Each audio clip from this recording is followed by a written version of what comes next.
హల్లెలూయా. ఒకసారి బిగ్గరగా చెప్దాం అందరం కూడా హల్లెలూయా. హల్లెలూయా. కొంచెం బ్యాక్ వెళ్తున్నాను, నాకు కనిపిస్తుంది. రైట్. ఏం ధ్యానిస్తున్నాము అంటే దేవునికి స్నేహితులుగా పిలువబడడానికి మనకు 10 లక్షణాలు ఉండాలి. ఎన్ని ఉండాలి?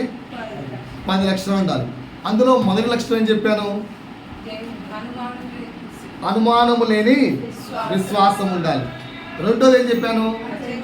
అచంచలమైన విధేయత ఉండాలని చెప్పాను. మూడవది నిజమైన భక్తిగల వారిగా మనం జీవించాలి.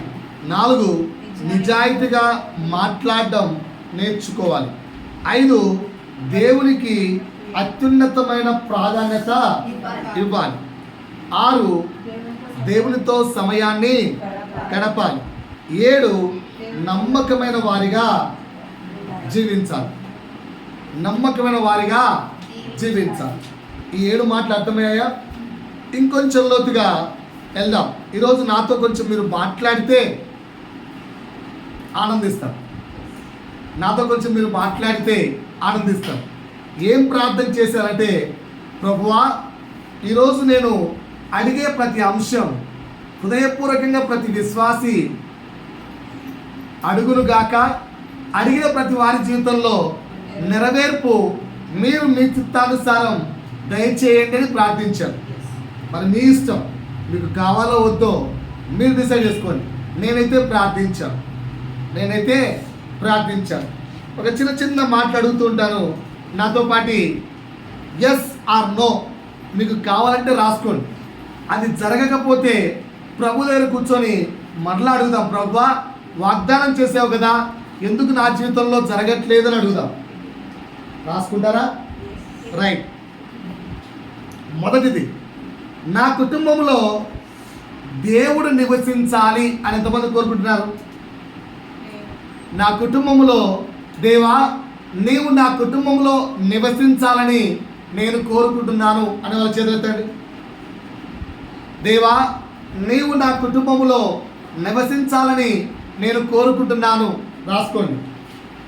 దేవా నా కుటుంబంలో నీవు నివసించాలని కోరుకుంటున్నాను.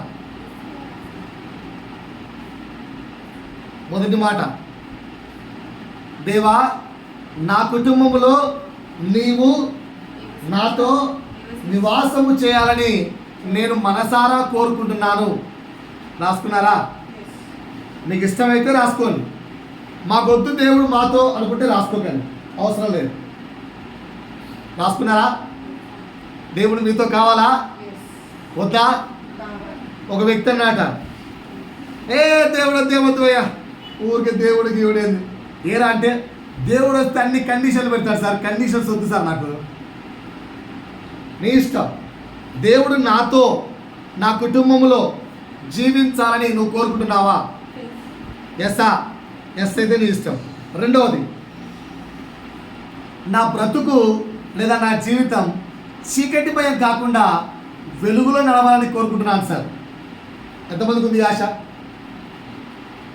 నా బ్రతుకు చీకటిలో కాకుండా వెలుగులో ఉండాలని కోరుకుంటున్నాను సార్. ఎప్పుడు నిరాశే, ఎప్పుడు అవమానమే, ఎప్పుడు నిందలే, ఎప్పుడు తూటిపోటి మాటలే, ఎప్పుడు తులనాడుతున్న విషయాలే, విలువలేని బ్రతుకు, ఆ చీకటి బ్రతుకు నాకు వద్దు సార్. నాకు వెలుగు జీవితం కావాలి. నాకు వెలుగు జీవితం కావాలి. ఎవరన్నా ఉన్నారా? ఎవరన్నా కోరుకుంటున్నారా? కావాలంటే రాసుకోండి, వద్దంటే రాసుకోకండి. ప్రతి మాట కొంచెం గ్యాప్ ఇవ్వండి. ప్రతి మాట రాసుకొని కొంచెం గ్యాప్ ఇవ్వండి. నాకు వెలుగు జీవితం కావాలి అనుకుంటున్న వాళ్ళు పర్లేదు, నెక్స్ట్ టైం ఇచ్చేవాడు. 3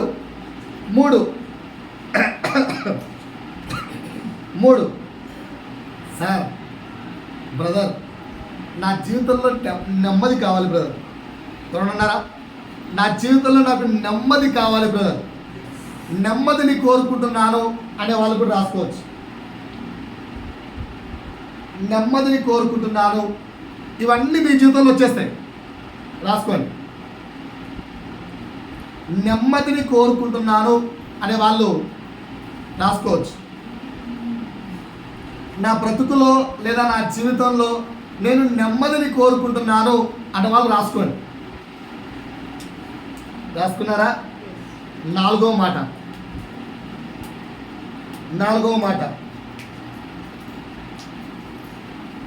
నా జీవితంలో నా పిల్లలు పరిశుద్ధంగా జీవించాలని ఆశపడుతున్నాను. మేమే పిల్లలమైతే మేము పరిశుద్ధంగా జీవించాలని కోరుకుంటున్నాం.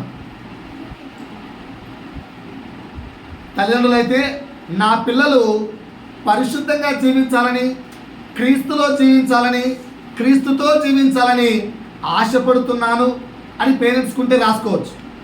అదే పిల్లలైతే మేము క్రీస్తుతో పరిశుద్ధంగా జీవించాలని ఆశగా ఉంది అని రాసుకోవచ్చు. రాసుకున్నారా? రాసుకున్న ప్రతిదీ మీ బ్రతుకుల్లో నెరవేర్చబడుతుంది. మళ్ళా చెప్తున్నాను, నేనైతే ప్రార్థించి వచ్చాను.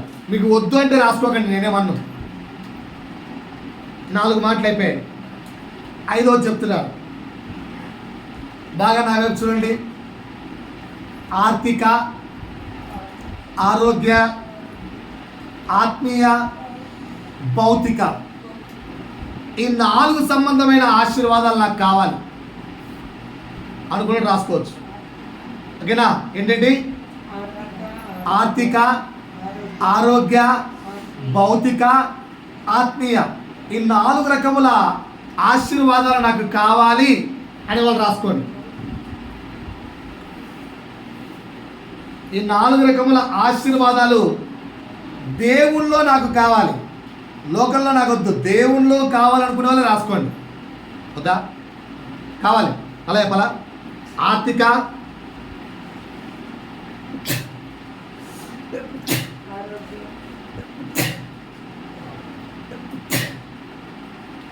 ఆర్థిక, ఆరోగ్య, భౌతిక, ఆత్మీయ, ఈ 4 రకముల ఆశీర్వాదాలు నాకు కావాలి అన్నోళ్ళు రాసుకోండి. కావాలా?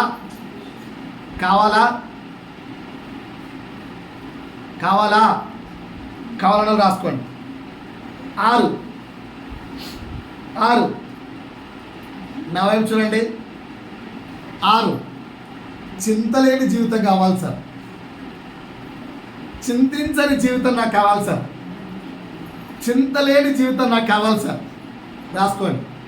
కావాలంటే నేను చెప్పా కదా, ఇవన్నీ కూడా 10 అడుగుతాను. ఆ 10 ప్రభువును ప్రార్థించి వచ్చాను. ప్రభువా, నీవు అనుగ్రహించిన విశ్వాసులు, సంఘము నీది, నువ్వు నాకు అనుగ్రహించిన కుటుంబాలు, ఆ కుటుంబాలు ఎవరైతే ఈ 10 కావాలని కోరుకుంటారో వారి జీవితాల్లో అనుగ్రహించు ప్రభు అని ప్రార్థించి వచ్చాను. కనుక మరలా అడుగుతున్నాను, చింతలేని జీవితం కావాలి అనుకునే వాళ్ళు రాసుకోవచ్చు. ఎంతమంది కావాలండి? చేతులెత్తండి. చింతలేని జీవితం ఎంతమంది కావాలి? చేతులెత్తాలి. చింతలేని జీవితం. వావ్, నిజం. రైట్. 7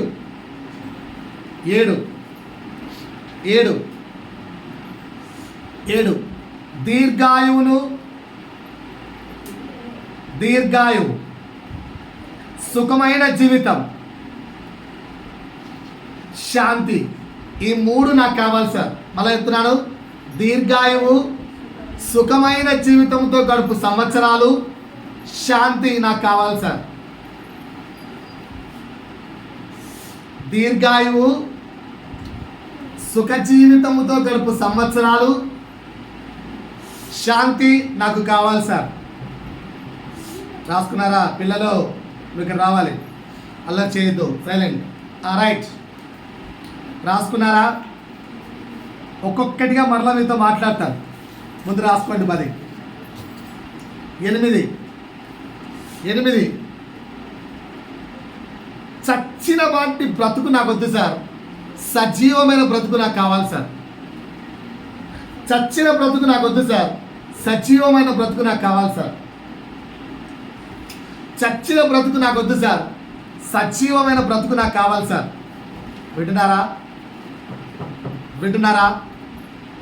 వింటున్నారా? వాక్యం ఏం చెప్తుందో స్పష్టంగా విందాం ఈరోజు. ప్రభువుని అడగండి, ప్రభువా నా చెవులు తెరిపించు, నా హృదయాన్ని తెరిపించు, నీ మాట నా హృదయంలో చొచ్చుకొని పోవులాగున నా హృదయాన్ని తెరిపించు ప్రభు అని అడుగుదాం.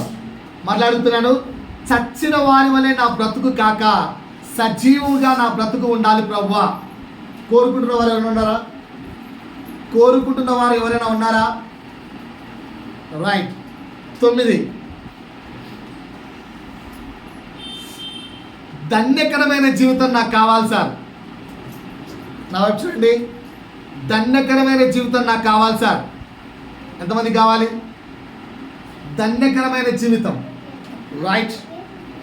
10,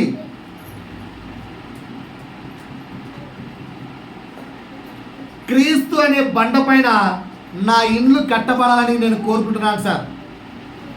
క్రీస్తు అనే బండ పైన నా ఇల్లు కట్టబడాలి అని నేను కోరుకుంటున్నాను సార్.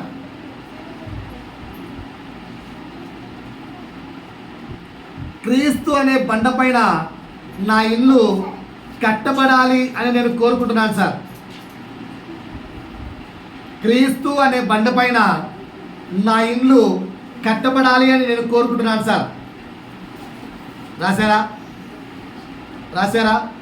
ఇప్పుడు ఒక్కొక్కటిగా మరలా మీతో మాట్లాడుతున్నాను. ధ్యానంగా నా వైపు చూడండి అందరూ. ఒక్కొక్కటిగా మరలా నేను మీతో మాట్లాడుతున్నాను. వాక్యం ఏం చెప్తుంది, వాక్యం ఏం మాట్లాడుతుంది, నీ హృదయము దాన్ని ఎలా రిసీవ్ చేసుకుంటుంది చెక్ చేసుకోండి.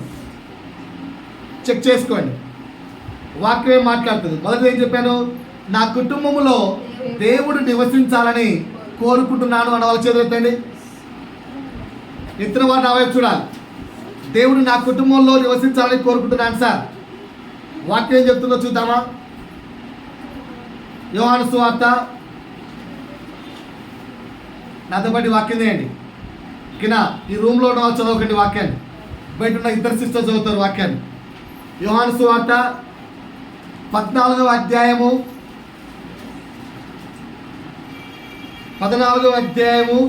21 మరియు 23. యోహాను సువార్త 14వ అధ్యాయము 21 మరియు 23 చదవాలి సిస్టర్స్. దేన్ని మళ్ళా చెప్పండి ఒకసారి గట్టిగా. నా ఆజ్ఞలను అంగీకరించువాడు, అంగీకరించి వాటిని గైకొను వాడే నన్ను ప్రేమించువాడు. నన్ను ప్రేమించువాడు నా తండ్రి వలన ప్రేమింపబడును. అలాగే నేనును వాడిని ప్రేమించి వానికి నన్ను కనపరుచుకొందును. ఇది 21. 23 ఎలాంటి సిస్టర్? ఒకడు నన్ను ప్రేమించిన యెడల వాడు నా మాట, ఒకసారి అండర్లైన్ చేసుకుంటే బైబిల్లో నా మాట చెప్పాలి ఒకసారి. నా మాట అలాగేండి భయ్యా, ఏమైంది భయ్యా? నా మాట రైట్. అప్పుడు నా తండ్రి వాడిని ప్రేమించును. మేము బాగా సార్ ఎవరంట? తండ్రి, కుమార, పరిశుద్ధాత్మ త్రియేక దేవులు ముగ్గురిని కలిసి ఇక్కడ మేము అంటున్నారు. మేము వాని యొద్దకు వచ్చి వాని యొద్ద నివాసము చేసేదను. ఇప్పుడు నా వైపు చూడండి.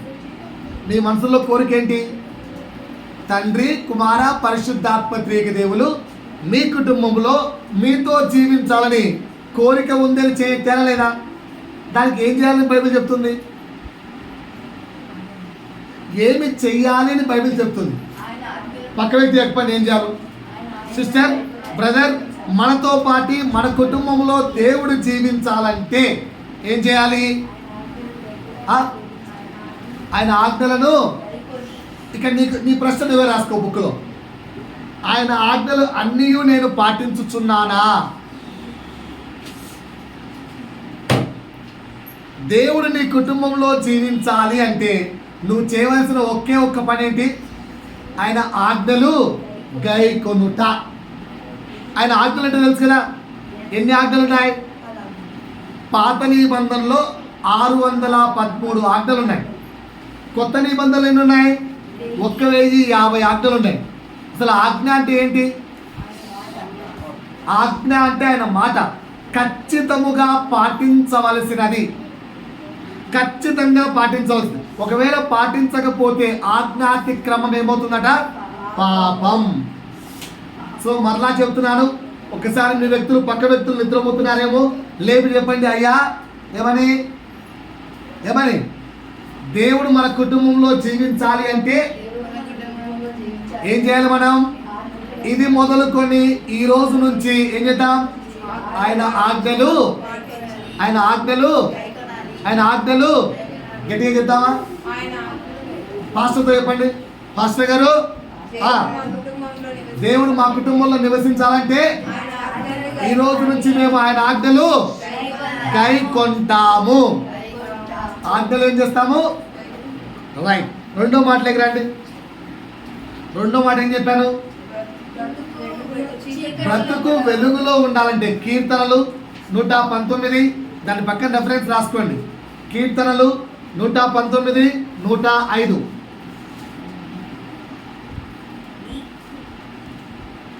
నేను కొత్తగా ఆజ్ఞలంటే ఏంటి ఏం చెప్పదలుచుకోలేదు.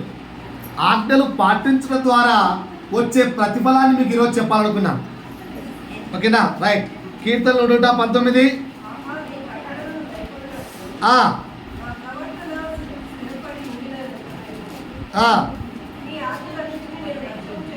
సిస్టర్ 119, 105. 119, 105.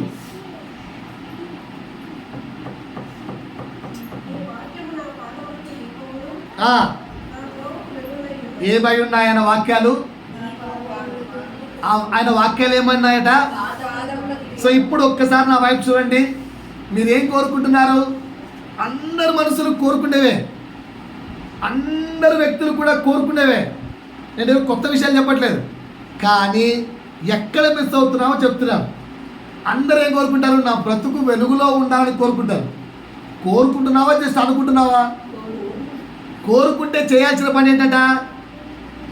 ఆయన వాక్యమును ఏం చేయాలి? పాదములకు దీపముగా పెట్టుకోవాలి. అంటే అర్థం ఏంటి? నీ జీవితము వాక్యానుసారంగా నడవాలి. ఎలా నడవాలి సార్? వాక్యానుసారంగా నడవాలి. నడుస్తున్నామా? రెండో పాయింట్ ఏం చెప్తున్నాను? మన జీవితం ఎలా నడవాలి? వాక్యానుసారంగా నడవాలి. రాసుకున్నారా? మూడవది ఏం కోరుకున్నా చెప్పండి ఒకసారి. నా జీవితంలో ఏం కావాలి? ఎంతమందికి నెమ్మది లేదు? అలా అడిగితే చాలామంది చేస్తారు. ఎందుకంటే నెమ్మది ఎవరికి ఉంది? ఎవరికి నెమ్మది ఉందా? 24/7 స్ట్రగుల్. కానీ లైఫ్ ఏం కోరుకుంటుంది? నెమ్మది. కానీ సమాధానం ఇస్తే దాన్ని పాటిస్తామా? వద్దు. దాన్ని పాటిస్తామా? వద్దు.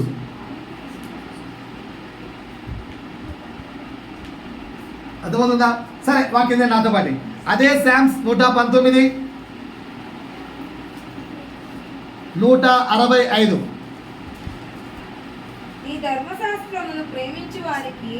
దేన్ని ప్రేమించాలి? ధర్మశాస్త్రం అంటే ఆజ్ఞలు కాదా? అయ్యా, ధర్మశాస్త్రం అంటే ఆజ్ఞలు కాదా? మేము ట్రైన్కి వెళ్ళినప్పుడు మాకు అక్కడ ఒక విషయం చెప్పారు. ఓకేనా?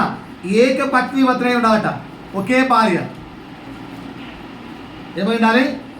ఒకే భార్య. మరి 2-3 భార్యలతో ఉండొచ్చా? ఉండకూడదు. 2 భర్తలు పెళ్లి చేసుకోవచ్చా? చేసుకోకూడదు. వ్యభిచారం చేయొచ్చా? చేయకూడదు. ఇంకైనా చేయొచ్చా? చేయకూడదు. అలా అడుగుతూ చెబుతూ ఒక మాట అన్నాడు. ఏంటంటే స్టార్టింగ్ మరి వాళ్ళకి పిల్లలు పుట్టారు. మాట్లాడుతున్నారా? స్టార్టింగ్ భార్య భర్త అన్నప్పుడు పిల్లలు పుట్టారంటే ఎవరికి నచ్చితే వాళ్ళు తెలిపారు. సంతానాన్ని విస్తరింపజేశారు. అలా విస్తరించి వాయు వరుసలు లేని వారిగా మారిపోయారు. అలాంటి సమయంలో దేవుడు కొన్ని ఆజ్ఞలు కట్టడలు పెట్టాడు. నీకంటూ ఈ వరుస ఈ వాయువు ఉన్న వ్యక్తితో పెళ్లి చేసుకోవాలి, ఒకే భార్య ఉండాలి. సో ధర్మశాస్త్రములో ఆజ్ఞలు ఇది కేంద్రీకృతం చేశాడు. సో ఆ ఆజ్ఞలు పాటించడం ద్వారా నీకు ఏమొస్తాయి రాయబడింది అక్కడ 160 చదవమ్మా. నీ ధర్మశాస్త్రమును ప్రేమించు వారికి ఎంతో ఏం కలదు. సో ఇప్పుడు నీకు నెమ్మది కావాలా అయ్యా? నెమ్మది కావాలంటే ఏం చేయాలి? ధర్మశాస్త్రంలోని ఆజ్ఞలు పాటించాలి. మొదటి ఆజ్ఞ ఏంటి? దేవుని పట్ల ఆజ్ఞ. ఏంటి ఆజ్ఞ? పైన ఆకాశం అందే కానీ, కింద భూమి అందే కానీ, భూమి కింద నీళ్ళ అందే కానీ దేని రూపమునైనను విగ్రహమునైనను నువ్వు చేసుకోకూడదు. నీకేముండాలి? దేవుడు ఒక్కడే ఉండాలి. ఇది దేవునికి సంబంధించిన ఆజ్ఞ. ఇంకొక ఆజ్ఞ ఏం చెప్పాడు? తల్లిదండ్రుల ఆజ్ఞలు పాటించండి అన్నాడు. ఇంకా ఏం చెప్పాడు? విశ్రాంతి దినము ఆచరించండి అన్నాడు. దొంగలించకండి, నరహత్య చేయకండి, వ్యభిచరించకండి అన్నాడు. ఇంకేమన్నాడు? పొరుగు వారికి దేనినైనాను ఆశించకండి అన్నాడు. నేను నరకానికి తీసుకెళ్ళడానికి 2 పాపాలు ఉంటాయని చెప్పి నేను ఈ మధ్య నేర్చుకున్నాను. ఏంటో చెప్పండి ఆ 2 పాపాలు? ఈ 2 పాపాలు చేస్తే నరకానికి వెళ్ళిపోతావట. మన ట్రైనింగ్లో ప్రధాన నేర్పించాడు. ఈ 2 పాపాలు చేస్తే నరకానికి కన్ఫామ్ అంట టికెట్. ఏంటి 2 పాపాలు? ఏంటి 2 పాపాలు? ఒకటి వ్యభిచారం, ఒకటి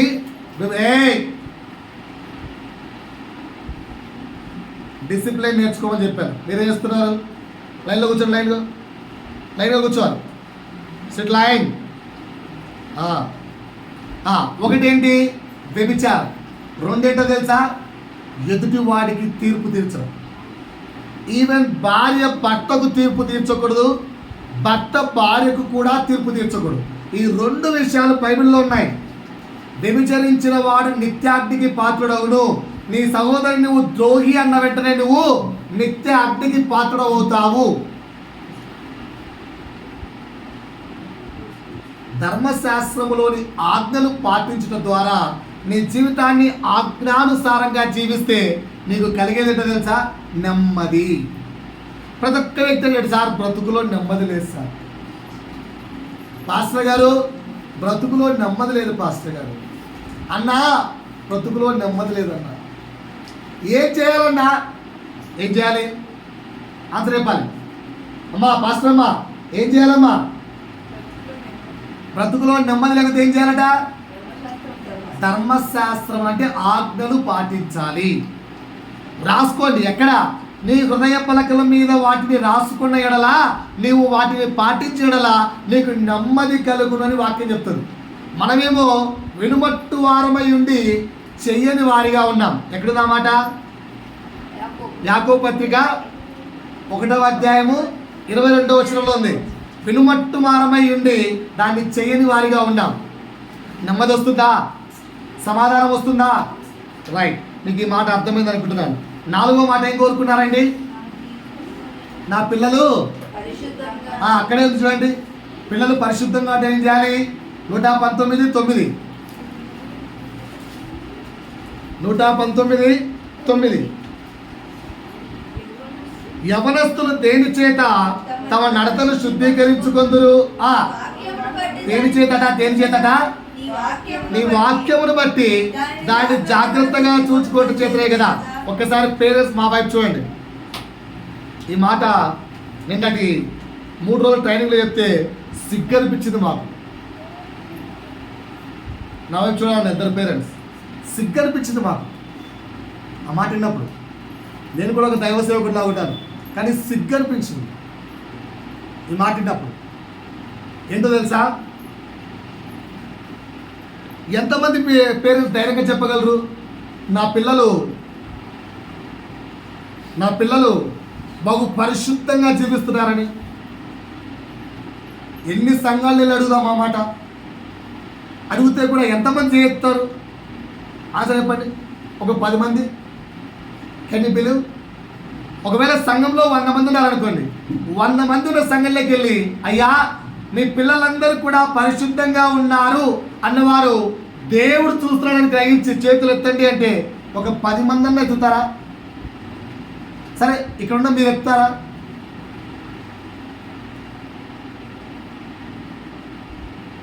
ఎత్తుతారా? పలకరేంటండి? పలకరేంటి? ఎందుకు ఎత్తలేకుంటాం? మన పిల్లలు పరిశుద్ధంగా లేరు. అందుకే ఇన్ని క్లాసులు పెట్టాల్సి వస్తుంది. అందుకే ఇన్ని టీచింగ్ క్లాసులు కనెక్ట్ చేయాల్సి వస్తుంది.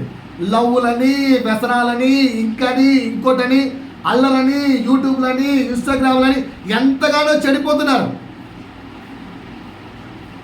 దైవ సేవకుడు ఇజ్రాయెల్లో ఉన్న రబ్బీ తెలుసు కదా, యూదులు, వాళ్ళల్లో ఒక వ్యక్తి స్నేహితుడట.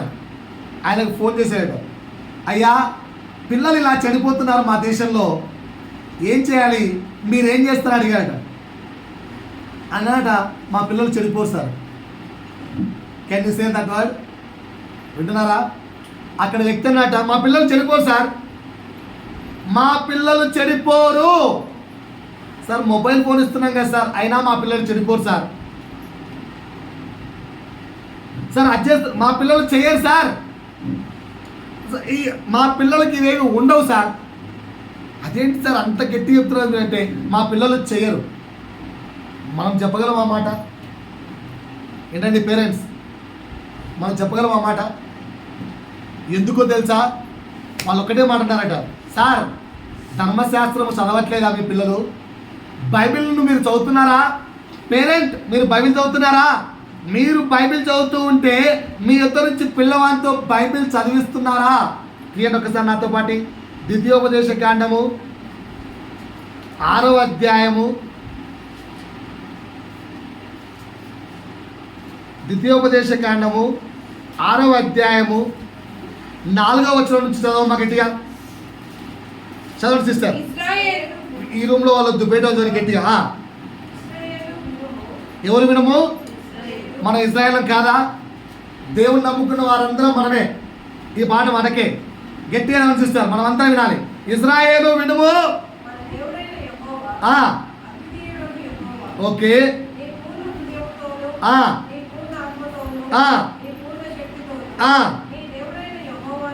ఏం చేయాలి? మీ దేవుడైన యెహోవాను ఏం చేయాలి? పెద్దలారా మీరు చెప్పండి, మీ దేవుడైన యెహోవాను ఏం చేయాలి? తల్లిదండ్రులారా మీరు చెప్పండి, మీ దేవుడైన యెహోవాను ఏం చేయాలి? ప్రేమించాలి. నెక్స్ట్, నేడు ఈరోజు నేను మీతో మాట్లాడుతున్నాను. దేవుడు మనతో మాట్లాడుతున్నాడు, పెద్దవారితో మాట్లాడుతున్నాడు. ఈ రోజు నుంచైనా సరి చేసుకుందాం. మనతో దేవుడు మాట్లాడుతున్నాడు. ఏమని? ఈ మాటలు నీ హృదయంలో ఉండాలి. ఏ మాటలు చెప్పమ్మా? ఏం చేయాలట? నీ పిల్లలకు వాటిని, ఇక్కడ పిల్లలు కూర్చున్నారు, ఈ పిల్లల తండ్రులను చెక్ చేసుకోవాలి. వీళ్ళకి ఏం నేర్పించాలి? ఇప్పుడు చెప్పబోయే మాటలు నేర్పించాలి సిస్టర్. ఏంట మాటలు? ఎప్పుడెప్పుడు నీ ఇంత కూర్చుంటున్నప్పుడు, త్రోవన నడుచున్నప్పుడు, పండుకొన్నప్పుడును, లేచినప్పుడును వాటిని గూర్చి మాట్లాడవలెను. వేటిని గూర్చి? దేవుని కార్యములు, దేవుని ఆజ్ఞలు పిల్లలకు బోధిస్తూ ఉంటే వారు ఎలా చెడిపోతారండి? ఈ మాట ఇజ్రాయెల్లో ఉన్న రబ్బీ మన ఇండియాలోని పాస్టర్ అడిగాడు. మా పిల్లలు చెడిపోరు సార్, వాళ్ళు కూర్చునేటప్పుడు వాక్యం చెప్తాం, వారితో నడిచేటప్పుడు వాక్యం చెప్తాం, వారు లేచినప్పుడు వాక్యం చెప్తాం, వారు పడుకునేటప్పుడు వాక్యం చెప్తాం. తల్లిదండ్రులు కానీ మా బాధ్యత. మేము వారికి వాక్యాన్ని బోధిస్తూ ఉంటే సంఘంలో ఎలా ఉండాలి, జనుల మధ్య ఎలా ఉండాలి, స్కూల్లో ఎలా ఉండాలి, బయట ఎలా ఉండాలి, వ్యక్తులతో ఎలా మాట్లాడాలి, దేవుడు అంటే ఏంటి, సంఘం అంటే ఏంటి, వాక్యం అంటే ఏంటి, ప్రతిదీ కూడా తల్లిదండ్రులుగా నేను బోధిస్తూ ఉంటే వారు ఎలా చెడిపోతారు సార్ అన్నాడు. మనం సిగ్గుపడాల్సిన అంశం కాదా ఇది? తల్లిదండ్రులారా, నేనైతే సిగ్గుపడ్డానండి. ఈ మాట నేను విన్నప్పుడు నేనైతే సిగ్గుపడ్డాను. చిచ్చి పేరుకైతే పాస్టర్ అని చెప్పుకుంటున్నాను, ఇంకా నా పిల్లలకు అంత నేను నేర్పించలేకపోయానేమో. వారు పరిశుద్ధత లేని సాకులు చెప్తున్నాం, కానీ వారికి నేర్పించాల్సింది ఎవరు? క్రమము చెప్పాల్సింది ఎవరు? క్రమము దిద్దాల్సింది ఎవరు? కానీ కోరికలు అయితే ఏమున్నాయి? నా పిల్లవాడు పరిశుద్ధంగా ఉండాలి, ప్రభువుకు నచ్చినట్టుగా ఉండాలి, ప్రభువు కోరుకున్నట్టుగా ఉండాలి. కోరికలు ఉన్నాయి కానీ క్రియలు లేని జీవితం అయిపోయింది కదా. ఈరోజు ప్రభు మనతో మాట్లాడుతున్నాడు. కోరికలు కలిగి ఉన్నాం కానీ క్రియలు లేని వారిగా ఉన్నాం కదా. తల్లిదండ్రులారా, నా వైపు చూస్తున్నారా? ఏమంటున్నారు? వారి పిల్లలు చెడిపోయినప్పుడు మన పిల్లలు చెడిపోతున్నారు. మనమే కారణం అండి, మనమే కారణం. రైట్. సో 4వది ఏం కోరుకున్నాం? నా పిల్లలు పరిశుద్ధంగా జీవించాలి అంటే మనం ఏం చేయాలి? బాబు, నా పిల్లలు పరిశుద్ధంగా జీవించాలంటే మనం ఏం చేయాలి? వారికి నిత్యము వాక్యమును బోధించాలి. పేరెంట్స్, పిల్లలకు మాట ఏంటో తెలుసా? నిత్యము వాక్యాన్ని ధ్యానించాలి. మీరు పిల్లలు అవుతున్నారా? నిత్యం ఏం చేయాలి? వాక్యాన్ని ధ్యానించాలి. ఒకసారి నా వైపు చూడండి. చూడండి, వీళ్ళకి నేర్పిస్తే వాక్యం నేర్చుకోరా? మరి ఎంతవరకు నేర్పిస్తున్నాం మనం? ఏంటంటే ప్రేమ అనుకుంటూనే వారిని క్రీస్తు తెలియని వారిగా మనం మార్చేస్తున్నాం. ప్రేమించాలి, గద్దించాలి, శిక్షించాలి, సరిచేయాలి. నేర్చుకోండి. 5వ మాట ఏం చెప్పారు? 5వ మాట, ఆర్థిక సంబంధమైన, ఆరోగ్య సంబంధమైన, భౌతిక సంబంధమైన, ఆత్మీయ సంబంధమైన ఆశీర్వాదాలు నాకు కావాలి అంటే ఏం చేసావు? ఎత్తావా లేదా? వస్తాయి, తీయండి. ద్వితీయోపదేశకాండము 28.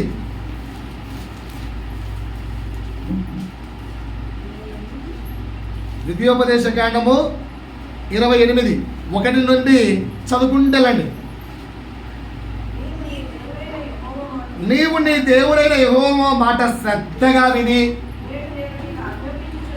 నేడు నేను నీకు ఆజ్ఞాపించుచున్న ఆయన ఆజ్ఞలన్నిటినీ అనుసరించి నడుచుకొనిన ఎడల అంటే పాటించిన ఎడల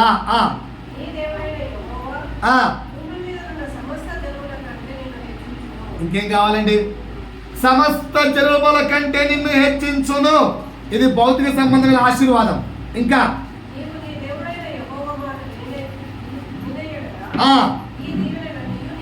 ఈ దీవెనలన్నీ నీకు వస్తాయట.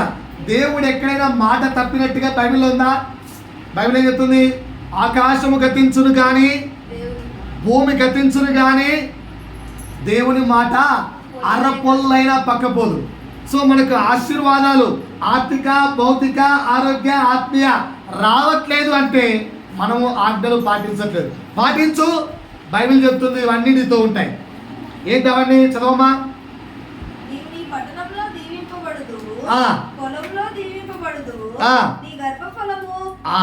బాయనండి. పట్టణములో దీవించబడదు, పొలములో దీవించబడదు. నీ గర్భఫలమును, భూఫలమును, పశువుల మందలు, దుక్కిటెద్దులు, గొర్రె మేకల మందలు దీవించబడును. నీ గంపయు, పిండి పిసుకు, నీ తొట్టియు దీవించ. 14 వచ్చిన వరకు అన్ని రకాల దీవెనలు నీకున్నాయి. నువ్వేం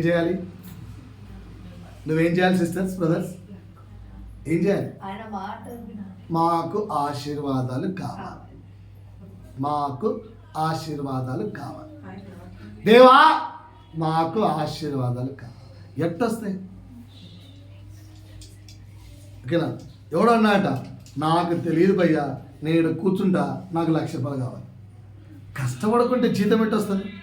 డ్యూటీకి వెళ్ళకుంటే జీతం ఎట్టొస్తుంది? ఏమీ చేయకుండా, ప్రభు దగ్గరికి రాకుండా, ప్రభు మాట వినకుండా, ఆజ్ఞ పాటించకుండా నాకు ఆశీర్వాదం కావాలి, I don't want to change అంటే నేనేం చేయలేను కదా. అందుకే నేను చెప్తున్నాను, మీరు మార్పు చెందితే మీరు అడిగిన ఈ 10 ఆశీర్వాదాలు దేవుడు, నా దేవుడు, మన దేవుడు తప్పక మన జీవితంలో అనుగ్రహిస్తాడు. ఆమేన్. కావాలా? ఏం చేయాలి మరి? మీరు ఆయన ఆజ్ఞలు ఖచ్చితంగా పాటించాలి. 6వది ఏం చెప్పాను? చింతలేని సామెతలు 2వ అధ్యాయము 1 నుంచి 5 వరకు. 2వ అధ్యాయము. ఇవన్నీ దేవుడు ఇచ్చిన ఆశీర్వాదాలు. ఇవి పొల్లు కూడా పక్కవు మనకు వస్తాయి, కానీ పొందుకోవడానికి నువ్వు సిద్ధంగా ఉండాలి. సామెతలు 2:1-5 వరకు. నా కుమారుడా ఏం చేయాలట? ఏం చేయాలట? ఏం చేయాలట? మాటలు అంగీకరించి ఆజ్ఞలు నీ యొద్ద దాచుకొనిన ఎడల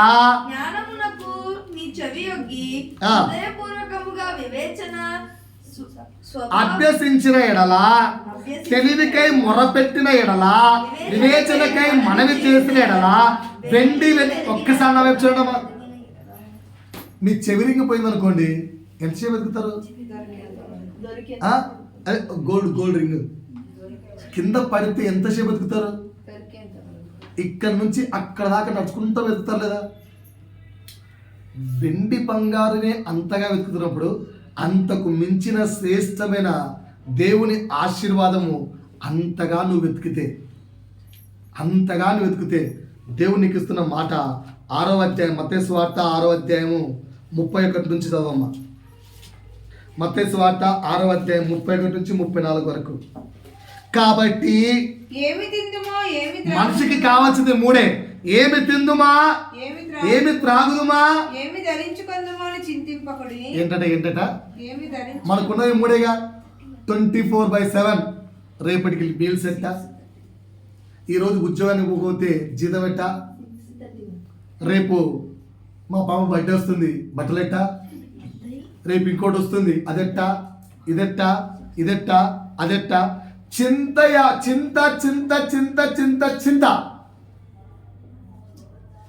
కానీ దేవుడు ఏమంటున్నాడు? ఏమి తిందుమా, ఏమి త్రాగుదుమా, ఏమి ధరించుకుందుమా, దేనిని గురించి చింతించకండి. ఏం చేయండి మీరు?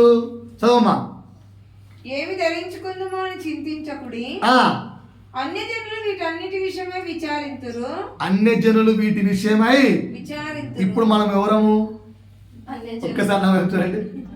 చింత ఉందా లేదా? తిండి గురించి చింత ఉందా? బట్టల గురించి చింత ఉందా? ఇంకా ఇవన్నీ చింతిస్తున్నామంటే మనం ఎలా ఉన్నామండి? క్రీస్తుని ఎరిగిన వారిగా ఉన్నామా, ఎరగని అన్యజనుల వలె ఉన్నామా? దేవుడి వాక్యం ఏం చెబుతుంది మనతో? దేవుని వాక్యం మనతో ఏం మాట్లాడుతుంది? ఇవన్నీ అన్యులు చింతిస్తారు.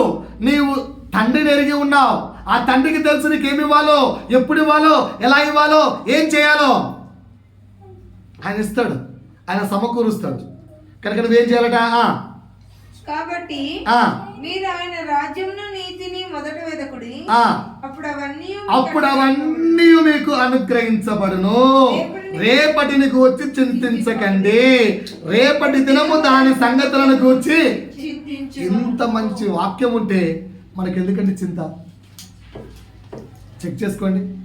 దేవుడు ఏమంటున్నా అంటే tomorrow has to think about you. అమ్మో బాబోయ్, రేపు వాడికి ఏమి ఇవ్వాలరా అని చెప్పి రేపు అనే రోజు నీ గురించి చింతించాలట. ఎందుకంటే దేవుడు ఆ రేపటి దినానికి ముందే ఆజ్ఞ పెట్టాడు, రే నా కుమారుడికి ఏం కావాలో చెక్ చేసుకొని పెట్టుకోని. అది భయపడుతూ నీకోసం వెయిట్ చేస్తుంది. నువ్వేం చేస్తున్నావు? దానికి భయపడుతున్నావు. సహోదరుడా, సహోదరి, ఈరోజైనా వాక్యం మీ చెవులకు అర్థమవుతుందా? ఈరోజైనా వాక్యం మీ చెవులకు ఎక్కుతుందా? ఏం చేయాలట? ఆయన నీతిని రాజ్యాన్ని వెతకాలి. రైట్. అప్పుడు ఏముంటుంది? చింతలేని జీవితం ఉంటుంది. ఏముంటుంది? ఒక్కసారన్నా అలా ప్రయత్నించావా? ఆయన రాజ్యాన్ని, ఆయన నీతిని వెతకడానికి, ఒక్కసారి ప్రయత్నించామా? రైట్. 7 ఏమేం కావాలంటే 7వది దీర్ఘాయువు, సుఖమైన జీవితము, శాంతి. సామెతలు 3:1-2. సామెతలు 3:1-2. నా కుమారుడా, నా ఉపదేశమును మరువకుము, నా ఆజ్ఞలను హృదయపూర్వకంగా గైకొనుము. ఏం చేయాలంటే ఆజ్ఞలు మళ్ళా హృదయపూర్వకంగా ఆజ్ఞలు గైకొంటే అవి దీర్ఘాయువును, సుఖజీవముతో గడుచు సంవత్సరములను, శాంతిని నీకు కలుగజేయు. అయిపోయింది. ఈ 3 కావాలంటే ఏం చేయాలంటే అదేముంది ఆన్సర్? ఉపదేశము మరవద్దు. ఏం చేయాలి? ఏముంది ఆన్సర్? ఉపదేశం ఈ రోజు ఇది రేపటికి మర్చిపోవాలి. చర్చి దాటనే వదిలేయాలి వాక్యాన్ని. మనకొద్దు వాక్యం. అలా ఉందామన్నా? వాక్యం చెప్తుంది విని వదిలేయక భద్రపరచుకోండి, అప్పుడు మీకు ఇవి వస్తాయి. అయిపోయింది ఆన్సర్, సింపుల్. 8 చచ్చిన వారి వలె ఉండక సజీవమైన వారి వలె ఉండాలి. ఒకసారి నా వైపు చూడండి. సామెతలు 4:4. సామెతలు 4:4. ఆయన నాకు బోధించుచు నాతో ఇట్లా నేను నీ హృదయం పట్టుదలతో నా మాటలను పట్టుకొననిమ్ము. ఆయన ఆజ్ఞలను గైకొనిన ఎడల నీవు బ్రతుకుదువు. ఏంటంటే మళ్ళీ ఎప్పుడు ఒకసారి ఆయన ఆజ్ఞలను గైకొనిన ఎడల నువ్వు బ్రతుకుదువు. ఒక్కసారి నా వైపు చూడండి అందరూ.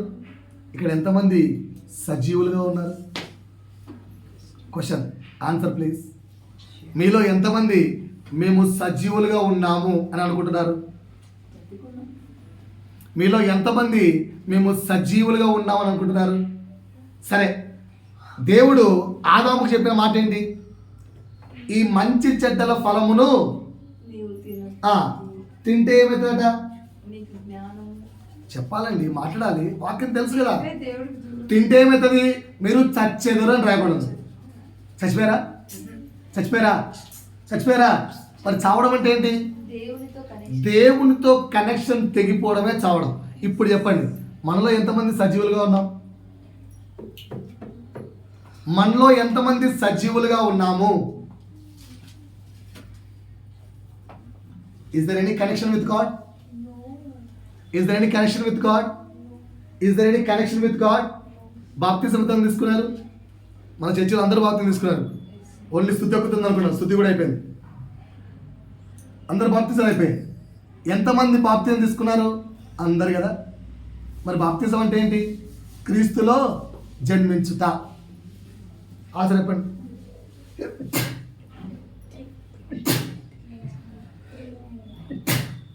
చెప్పాలి.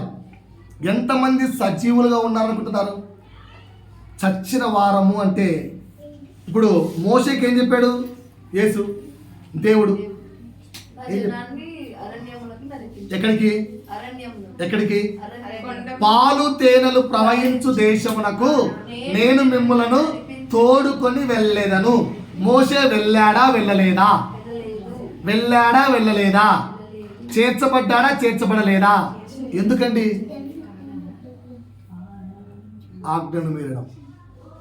ఆజ్ఞను మీరితే చూడ్డానికి సజీవుడిగానే ఉంటాం, కానీ చచ్చిన వారి వలె ఉంటాం.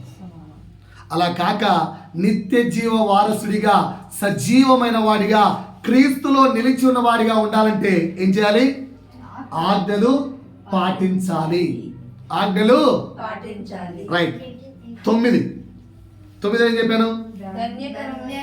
ధన్యకరమైన జీవితం. తీయండి ఒకసారి మత్తయి సువార్త 5వ అధ్యాయము 3వ వచనం నుంచి 12వ వచనం వరకు. అక్కడ ధన్యకరమైన జీవితాలు ఉన్నాయి, చూడండి. ఆత్మ విషయమై దీనులైన వారు ధన్యులు. పరలోక రాజ్యము వారిది. ఏ రాజ్యం వారిది? పరలోక రాజ్యము వారిది. నాకే అని రాసుకోండి. రాసుకోగలరా? ఇట్ ఈస్ ఫర్ మీ అని రాయగలరా? బికాస్ నేను ఆత్మ విషయమై దీనుడిగా ఉన్నాను కనుక పరలోక రాజ్యం నాదే అని రాసుకోండి. చూద్దాం బైబిల్లో. ఎన్నిబడి రాసుకుంటున్నారా? ఆత్మ విషయమే నేను దీనుడిగా ఉన్నాను కనుక పరలోక రాజ్యం నాదే. రాసుకోండి. రాసుకున్నారా? ఏమైందండి? ఎవరు రాసుకోవట్లేదు? పెన్ను కదలట్లేదా? ఇంకే అయిపోయిందా? నేను ఇమ్మంటారా పెన్ను? గ్యారంటీ లేదు. కానీ దేవుడు ఏమంటున్నాడు? ఇవన్నీ నీకోసమే. నువ్వేం చేయాలి? నా ఆజ్ఞలు పాటించాలంతే. ఏంటి ఆజ్ఞ? ఆత్మ విషయమై దీనుడిగా ఉండు, అంతే. రెండో చెప్పు. రైట్. ఇంకా భూలోకం మొత్తం స్వతంత్రించుకున్నారా బాబు? అమ్మా, అయ్యా, భూలోకం మొత్తం స్వతంత్రించుకున్నారా? ఎందుకు? స్వతంత్రించుకోవాలంటే ఏం చేయాలట? సాత్వికంగా ఉండాలి. ఇంకా నీతి కొరకు ఆకలి దప్పులు గల వారు ధన్యులు, వారు తృప్తి పరచబడుదురు. కనికరం వారు కనికరము పొందుదురు. హృదయ శుద్ధి గల వారు ధన్యులు, వారు దేవుని చూచెదరు. ఒకసారి నా వైపు చూడండి, ఎంతమంది దేవుని చూశారు? దేవుడు కనిపించదు అని చెప్పాడా బైబిల్లో? దేవుడు కనిపించదు అని చెప్పాడా? చెప్పా కదా. నేను ఆ పిల్లోడు అడిగాడు, నాకు దేవుడు చూపించారని. నేనేమన్నాను, నువ్వు చూడరా కనిపిస్తాడు దేవుడు. మీకు కనిపించాడా? మీకు కనిపించాడా? దేవుని మీరు చూసారా? ఎందుకు చూడలేదు? దేవుడు కనిపిస్తానంటున్నాడా, కనిపించను అంటున్నాడా? దేవుడు నీకు నేను కనపరుచుకుంటానంటున్నాడా, కనపరుచుకోను అంటున్నాడా? మరి కనపరుచుకుంటానన్నప్పుడు నువ్వెందుకు ప్రయత్నించట్లేదు? ఫాల్ట్ ఎక్కడుంది? దేవుళ్ళలోనా మనలోనా?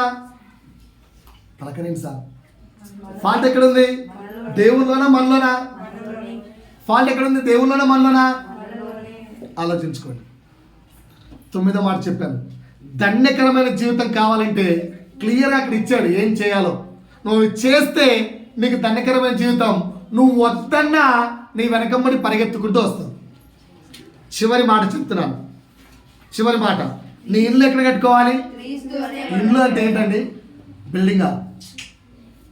ఇల్లు అంటే బిల్డింగా? నీ భర్త, భార్య, పిల్లలు. బాగుందండి.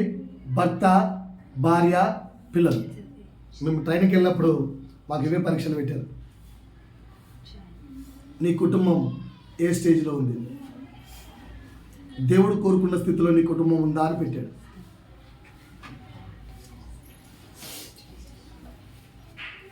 పాయింట్ అర్థమవుతుందా? దేవుడు కోరుకున్న స్థితిలో నీ కుటుంబం ఉందా? అక్కడ ఒక ఇల్లు పెట్టాడు. ఇల్లు బొమ్మ పెట్టి ఈ ఇంటికి తేడా ఏంటి అన్నాడు. ఆ ఇండ్లు కొండ మీద కట్టబడింది, ఈ ఇండ్లు ఇసుకలో కట్టబడింది, అందుకే పడిపోయింది అన్న. నీ ఇండ్లు క్రీస్తు అనే బండ మీదనే ఉందా? క్రీస్తు అనే బండ మీద నువ్వు కట్టుకుంటున్నావా? ఆ కట్టుకోవాలంటే ఏం చేయాలి? మత్తయి సువార్త తీయండి, 7వ అధ్యాయము. ఇది కూడా బాధ్యత నీదే. మత్తయి సువార్త 7వ అధ్యాయము 24, 25. కాబట్టి ఈనా మాటలు విని పైన ఎన్ని మాటలు చెప్పాడు? ఇప్పుడు రాసుకోండి. అక్కడ ఇంటికి వెళ్ళి మత్తయి సువార్త 5వ అధ్యాయము, 6వ అధ్యాయము, 7వ అధ్యాయం మొత్తం చదువుకొని ఎన్ని మాటలు చెప్పాడో నాకు వాట్సాప్లో పెట్టండి. ఓకేనా సార్? హోంవర్క్, ఈ వారం హోంవర్క్ అర్థమైందా? పేరున భర్తది భార్య కాపీ కొట్టకూడదు, భార్యది భర్త కాపీ కొట్టకూడదు, ఎవరి పిల్లలు కాపీ కొట్టకూడదు. ఓకేనా? మత్తయి సువార్త 5వ అధ్యాయము, 6వ అధ్యాయము, 7వ అధ్యాయం చదివి ఈయన మాటలు విని వాటి చొప్పున చేయు ప్రతి వాడును బండ మీద తన ఇల్లు కట్టుకొని బుద్ధిమంతుని పోలి ఉండును. ఈ పాయింట్ అర్థమైందా అండి? పాయింట్ అర్థమైందా? నీ ఇల్లు క్రీస్తు అనే బండ మీద ఉండాలంటే ఏం చేయాలట? పైన చెప్పిన మాటలన్నీ పాటించాలి. చాలు. ఆ మాటలన్నీ ఇప్పుడు ఇంటికి వెళ్ళి డీటెయిల్గా రాసుకోండి. Point is clear. లాస్ట్గా కన్క్లూజన్ చెప్తున్నాం. కన్క్లూజన్. ఇప్పుడు అసలు మనం ధ్యానిస్తున్న అంశం చెప్పండి. క్రీస్తుకు స్నేహితులుగా ఉండాలంటే కావలసిన అర్హతలు ఏమేం చెప్పాను? మొదటి అర్హత ఏం చెప్పాను? అనుమానం లేని విశ్వాసం ఉండాలని చెప్పాను. రెండోది ఏం చెప్పాను? అచంచలమైన విధేయత చెప్పాను. మూడోది నిజమైన భక్తి అన్నాను. నాలుగోది నిజాయితీగా మాట్లాడడం అన్నాను. ఐదోది దేవునికి అత్యున్నత ప్రియారిటీ ఇవ్వాలని చెప్పాను. ఆరోది ఆయనతో సమయాన్ని గడపాలన్నాను. ఏడవది నమ్మకమైన వారిగా ఉన్నాడు. ఎనిమిదోది ఈరోజు చెప్పాను. అదేంటో తెలుసా? ఆయన ఆజ్ఞలు పాటించే వారిగా మనం ఉండాలి. ఆ ఆజ్ఞలు పాటించడం అంటే ఏంటి, ఆజ్ఞలు ఏంటి అని నేను చెప్పదలుచుకోలేదు. ఎందుకంటే మీకు ఆల్రెడీ చాలాసార్లు చెప్పాను ఆజ్ఞలతో. అందుకే ఈరోజు కొత్తగా ఆ ఆజ్ఞలు పాటిస్తే నీకు వచ్చే ఆశీర్వాదాలు చెప్పాను. ఆ ఆజ్ఞలు పాటిస్తే మన బ్రతుకుల్లో వచ్చే దేవుని కృపావరములు చెప్పాను. పాటించడం పాటించకపోవడం నీ ఇష్టం. పాయింట్ అర్థమైందా? అంటే ఆజ్ఞలు పాటిస్తే దేవుడు స్నేహితులను పిలుస్తాడా అన్న? ఎస్, పిలుస్తాడు. ఎక్కడుందో మాట? యోహాను సువార్త 15వ అధ్యాయము 10 నుంచి 14 వరకు. యోహాను సువార్త 15వ అధ్యాయము బయట వాళ్ళు చదువుతారమ్మా. బిగ్గరగా చదవండి సిస్టర్. ప్రియాంక సిస్టర్ బిగ్గరగా చదవండి. యోహాను సువార్త 15వ అధ్యాయము 10 to 14. నేను నా తండ్రి ఆజ్ఞలు గైకొని. ఇక్కడ నేను అంటే మీ పేరు పెట్టుకోండి. నేను అంటే మనమే, నీకు నువ్వు చదువుకుంటున్నావు. రైట్. గైకొని ఆయన ప్రేమ యందు నిలిచి ఉన్న ప్రకారము మీరును నా ఆజ్ఞలు గైకొనిన ఎడల. యేసు మనతో చెప్తున్న మాటలు ఇవి. యేసు అక్కడ నేను అంటే యేసు అంటున్నాడు ఏమని, నేను నా తండ్రి ఆజ్ఞలు ఎలాగైతే పాటించారో అలాగే మీరును నా ఆజ్ఞలు గైకొనిన ఎడల నా ప్రేమ యందు నిలిచి ఉందురు. మీరు నా ప్రేమ యందు నిలిచి ఉంటారు. మీ యందు నా సంతోషము ఉండవలెను. రెండోది ఏంటట, మొదటిది ఆయన మనల్ని ప్రేమిస్తాడట. రెండోది ఆయన సంతోషాన్ని మనకిస్తాడట. 3 మీ సంతోషము పరిపూర్ణము కావాలనని. అలాగే మీ సంతోషము సంపూర్ణమవుతుందట. ఈ సంగతులు మీతో చెప్పుచున్నాను. 4 నేను మిమ్మల్ని ప్రేమించిన ప్రకారము మీరు ఒకరినొకడు ప్రేమింపవలననుటే. అలా ప్రేమిస్తే తన స్నేహితుల కొరకు తన ప్రాణము పెట్టువాని కంటే ఎక్కువైన ప్రేమ గలవాడెవడూ లేడు. ఓకే. నేను మీకు ఆజ్ఞాపించు వాటిని, నేను మీకు ఆజ్ఞాపించిన ఈ ఆజ్ఞలన్నిటిని మీరు చేసిన ఎడలా మీరు నా స్నేహితుల. ఏమై ఉంటావట? ఒక్కసారి నా వైపు చూడండి. ఇంతకంటే సంతోషమైన మాట ఉందా? ఆయన ఆజ్ఞలకు పాటిస్తే మొదటి మాట ఏమన్నాడు, నేను నిన్ను ప్రేమిస్తాను అన్నాడు. రెండో మాట ఏమన్నాడు, నా సంతోషాన్ని నీకు ఇస్తాను అన్నాడు. మూడో మాట ఏమన్నాడు, నీ సంతోషం 1 రోజు 2 రోజులు కాదు, ఎవర్ లాస్టింగ్, నిత్య సంతోషంగా మార్చేస్తానన్నాడు. 4 ఏమంటున్నాడు, నా స్నేహితుడా అని పిలుస్తా అంటున్నాడు. ఇంతకంటే ఏం కావాలి? ప్రయత్నిద్దామా చెప్పరేంటండి? ప్రయత్నిద్దామా? 8 విషయాలు నేర్పించాను. ఏంటి 8 విషయాలు? 8వ విషయం ఏంటి? ఆయన ఆజ్ఞలు పాటించడం ద్వారా మనము ఆయనకు స్నేహితులము అయి ఉంటాము. సో ఆయన స్నేహితులుగా మనం మారాలంటే ఏం చేయాలి? ఆయన ఆజ్ఞలు పాటించాలి. ఆయన ఆజ్ఞలు. దేవుడు తన వాక్యమును దీవించును గాక.